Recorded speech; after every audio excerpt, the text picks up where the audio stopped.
5 кіламетраў на поўдзень. Сёння раніцай 3 новыя станцыі метро Грушаўка, Міхалова і Пятроўшчына пачалі працаваць у штатным рэжыме. За звычайныя 1700 рублёў цяпер людзі маюць магчымасць дабрацца ў цэнтр горада куды хутчэй. Сярод першых пасажыраў апынулася і наш карэспандэнт Антаніна Станкевіч. Станция Институт культуры, поезд далей ідзе. Наступная Грушаўка. Сёння з раніцы жыхары паўднёвага захаду і Малінаўкі атрымалі магчымасць дабрацца да цэнтру горада без звычайных пробак. У метро іх папросту няма. 3 новыя станцыі пачалі сваю працу ў штатным рэжыме.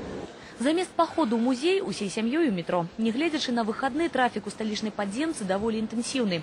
Людзі прыехалі нават з аддаленых мікрараёнаў Мінска, каб на свае вочы ўбачыць дызайн новых станцый і пераканацца, што не такі далёкі паўднёвы захад, як яго малююць.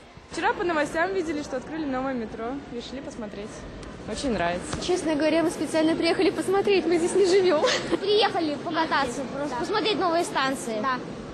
Рэжым работы новых станцый з паловы 6 раніцы да гадзіны ночы, які ва ўсім горадзе.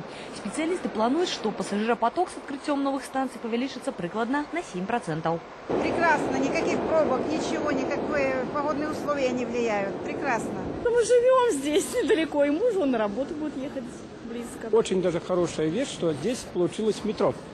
У наступным годзе чакаецца адкрыццё яшчэ адной станцыі метро Малінаўкі, а гэта ўжо дадасць пэўныя бонусы аўтамабілістам, бо з завяршэннем грандыёзнай будоўлі на поўную магутнай запрацуе і праспект Дзяржынскага. Антаніна Станкевіч і Мікалай Рузавін, агентства «Теленавіс».